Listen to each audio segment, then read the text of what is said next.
Hello everyone, welcome back to our channel future study. तो इसमें BA program second year semester third student है, उनके जो आपके सब्जेक्ट है हिस्ट्री एसईसी में, इसके इम्पोर्टेंट क्वेश्चन विथ आंसर आपको इस वीडियो में बताने जा रहे हैं।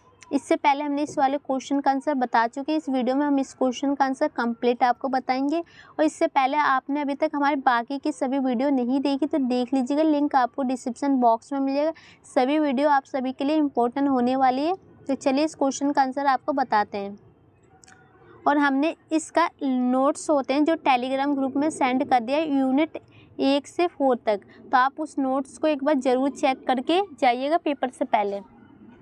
तो इस क्वेश्चन का आंसर है, जो आपका क्वेश्चन ये वाला है, बाबर से औरंगजेब के शासनकाल तक मुगल चित्रकला में हुए विकास की विवेचना कीजिए।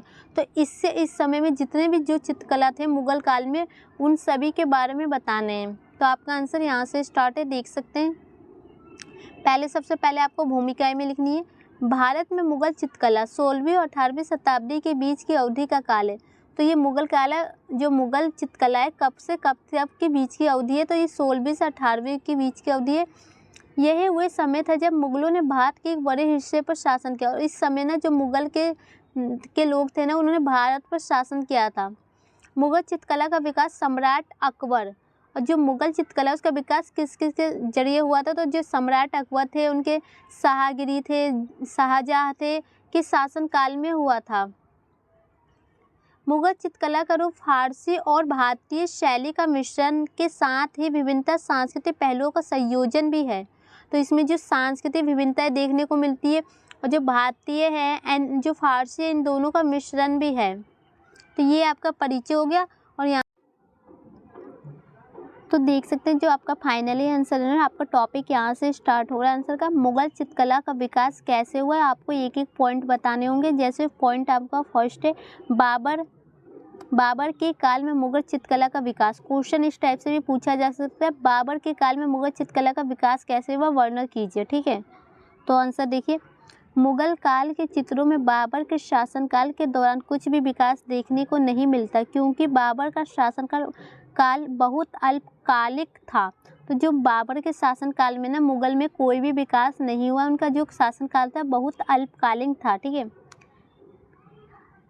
बिहार बाबर के समय का महत्वपूर्ण चित्रकार था। तो जो बाबर के समय में एक महत्वपूर्ण जो चित्रकार था वो कौन थे, तो ये थे। ठीक है, और इनको ना पूर्व का राफेल कहा जाता था। ठीक है, तो याद रखना है आपको। एंड इसका सेकंड पॉइंट, ये जो हेडिंग आपका सेकंड ये बनेगा। और इसका आप क्वेश्चन भी आ सकता है पेपर में, जहांगीर काल में चित्रकला का विकास कैसे हुआ, वर्णन कीजिए। मुगल सम्राट जहांगीर के शासन के समय में चित्रकारी अपने चरम स्तर पर थी। उसने हेरात के आगराजा नेतृत्व में आगरा में एक चित्रशाला की स्थापना की। तो जो मुगल काल में ना एक जो चित्रशाला होती है उनकी स्थापना की गई थी। कहाँ पर की गई थी, तो आगरा में की गई थी। और जहांगीर के समय में जहांगीर चित्रकला का बड़ा कुशल परखी था। जहांगीर के समय को चित्रकला का स्वर्ण काल कहा जाता था। और इसमें ना जो उनको चित्रों को बनाने के बाद एक परखा जाता है कि वो सही है नहीं, तो उसमें एक कुशल था बड़ा, और उसे स्वर्ण काल भी कहा जाता था जो उनकी चित्रकला थी उनको। मुगल शैली में मनुष्य को चित्र बनाते समय एक ही चित्र में विभिन्न चित्रकारों द्वारा, तो जो मुगल काल में उसमें चित्र बनाए जाते थे ना, जो एक ही शैली में बनाया जाता था लेकिन विभिन्न चित्रकारों द्वारा, अलग अलग द्वारा। तो कोई उसका मुख बनाता था, कोई शरीर पैर चित्र करने का रिवाज था, मतलब सभी अलग अलग करते थे और सभी को एक साथ एडिट कर दिया जाता था। जहांगीर का दावा था कि वह किसी चित्र में विभिन्न चित्रकारों के अलग अलग योगदान को पहचान सकते हैं। और उनका ये भी दावा था ना कि मान लीजिए अलग अलग जो चित्र बने हैं उन सभी के जो अंदर योगदान क्या है, क्या चीज़ उसमें बताया गया है, वो सभी को पहचान सकते हैं। शिकार, युद्ध और राज दरबार के दृश्यों को चित्रित करने के अलावा जहांगीर के काल में मनुष्य तथा जानवर के चित्र बनाने की कला में विशेष प्रगति हुई। तो पहले उनके में ना जो युद्ध के और शिकार, बाकी दरबार में जो भी फोटो बनाई जाती थी, चित्र बनाए जाते, उसके साथ साथ ना उन्होंने मनुष्य और जानवर के चित्र बनाना शुरू किए, कला बनाना, उसमें उन्होंने प्रगति भी हासिल की। इस क्षेत्र में मैसूर का नाम प्रसिद्ध है, और इनका इस क्षेत्र में किसका नाम प्रसिद्ध है? मैसूर। मनुष्य के चित्र बनाने का भी प्रचलन था, और मनुष्य के जो चित्र भी बनाए जाते थे। जहांगीर के निर्देश पर चित्रकला दौलत ने अपने साथ चित्रकार विनासदास, गोवर्धन एवं अब्दुल हसन के चित्र एवं स्वयं अपना एक चित्र बनाया।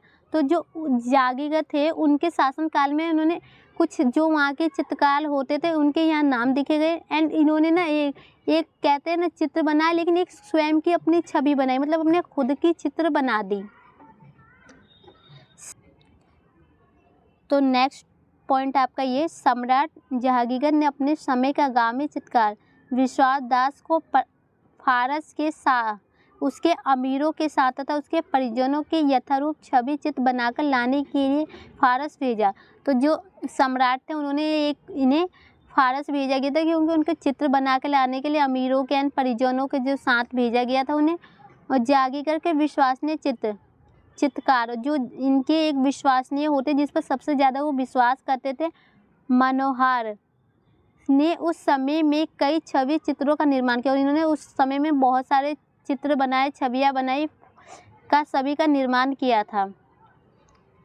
जहांगीर के समय में चित्रकारों ने सम्राट के दरबार हाथी पर बैठकर धनुष बाण के साथ शिकार का पीछा करना, जुलूस, युद्ध स्थल एवं प्राकृतिक दृश्य, फूल पौधे, पशु पक्षी, घोड़े, शेर, चीता आदि चित्रों को अपना विषय बनाया।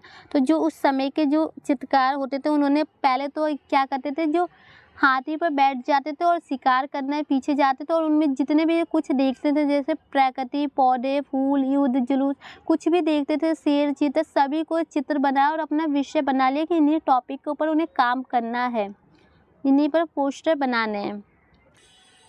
जहांगीर के समय भी चित्रकारी के क्षेत्र में घटी महत्वपूर्ण घटना थी। मुगल चित्रकला के फारसी प्रभाव से मुक्ति थी, एक महत्वपूर्ण घटना थी, तो उसका क्या नाम था? जो फारसी प्रभाव से मुक्ति।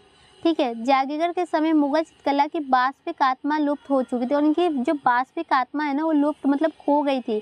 इस समय चित्रकला में भारतीय पद्धति का विकास हुआ, और इस समय किसका विकास हुआ? तो भारतीय पद्धति का विकास हुआ। यूरोपीय प्रभाव जो अकबर के समय में चित्रकला प्रारंभ हुआ था वह अभी भी जारी है, और जो यूरोपीय में अकबर के समय में जो भी कलाएं चल रही थी वो अभी भी जारी है। में एक छोटे आकार के चित्र बनाने की परंपरा शुरू हुई, जिसे पगड़ी पर लगाया जा सके या गले में पहना जा सके। छवि चित्रों के प्रचलन के साथ साथ चित्रकला में मुख्य शैली, एल्बम तथा अंकित हाशियों का विकास हुआ। तो जो मुगल काल है जो उसमें ना एक ये भी हुआ कि जो एक छोटे चित्रकला का निर्माण हुआ, परंपरा का शुरू हुआ, जिसे जो पगड़ी होते हैं सर के ऊपर पहनते हैं या गले में किसी लॉकेट के अंदर लटका के उस छवि का प्रचलन किया जा सके, उसको फैलाया जा सके। ठीक है, उस चित्र को घुमाया जा सके। एंड इसका जो थर्ड पॉइंट आपका ये आ रहा है, शाहजहाँ के काल में चित्रकला। क्वेश्चन ये भी बन सकता है, शाहजहाँ के काल में चित्रकला का वर्णन कीजिए। ठीक है, तो यहाँ से आंसर देखिए। शाहजहाँ के समय में आकृति चित्रण और रंग साम्राज्य में कमी आ गई थी। उसके काल में रेखांकन और बॉर्डर बनने की उन्नति थी। तो उन्होंने जो उस समय के ये क्या थी, किस में कमी थी? तो उनकी जो आकृति चित्रण में कमी थी, लेकिन उस समय में जो उस काल में बॉर्डर बनाने की उन्नति थी, मतलब जो साइड में बॉर्डर बनाते हैं उसमें। शाहजहाँ को देवी प्रतीकों वाली अपनी तस्वीर बनाने का शौक था, जैसे उसके सिर के पीछे रोशनी का गोला। जैसे जो शाहजहाँ थे उनको क्या चीज़ का शौक था? देवी देवताओं को आप देखते होंगे गाइस, उनके पीछे जो एक चमकती हुई गोला दिखाई देता है जो रोशनी दिखाती है, वही बनाने का उन्हें शौक था। प्रमुख चित्रकार अनूप मीर, हाशिम, मोहम्मद फकीर उल्लाह, हुसैन मोहम्मद नादिर, चिंतामणि। जो ये जो उनके चित्रकार थे उस समय के जो प्रमुख होते हैं, जो जिनके नाम है यहाँ देख लीजिए। एंड जो ये पॉइंट है, शाहजहाँ का एक विख्यात चित्र भारतीय संग्रहालय में उपलब्ध है, जिसमें शाहजहाँ को सूफी नृत्य करते हुए दिखाया गया। तो जो शाहजहाँ था उन्होंने एक भारतीय संग्रहालय, वहाँ पर एक उनका चित्र मौजूद है, वहाँ पर इसमें ये दिखाया गया कि वो नृत्य कर रहे हैं, सूफी नृत्य कर रहे हैं। शाहजहाँ के जो भी चित्र बने उन सब में प्राय उसे स्वच्छतम वस्त्र और आभूषण धारण किए चित्र किया गया। तो जो शाहजहाँ के समय में जो भी फ़ोटो बनाई जाती थी, चित्र बनाए जाते, उसमें ना सबको कपड़े, आभूषण पहनाए, गहने पहनाए हुए दिखाए जाते हैं। इस दौर के एकल छवि चित्रों में यह विशेषता देखने में आती है कि गहराई और संपूर्ण दृश्य विद्यमान प्रकट करने के लिए चित्रों की पृष्ठभूमि में दूर दिखाई देने वाली धुंधला नगर दृश्य हल्के रंगों में चित्रित किया गया। तो मतलब इसमें इन छवियों में ये भी एक प्रतीक होता है ना कि जो भी मान लीजिए कोई दृश्य होता है, जैसे कि आपको धुंधला दिखाई देता है और वो हल्के रंगों में उसे भरा जाता है जो दूर से दिखाई देता है, ठीक है।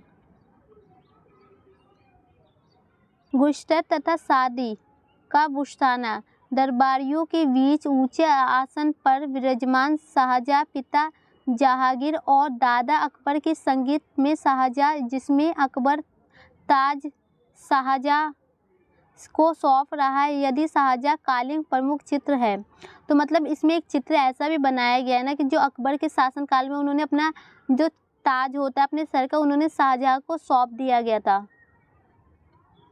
तो आपका जो लास्ट टॉपिक ये देख सकते हैं, जो आप इस क्वेश्चन का आंसर आपका ये बनता है औरंगजेब कालीन चित्रकला। तो औरंगजेब ने चित्रकला को इस्लाम के विरुद्ध मानकर बंद करा दिया गया था। तो जो ये चित्रकला थी इस्लाम के विरुद्ध मानी जाती थी, इसलिए इसको बंद करा दिया गया।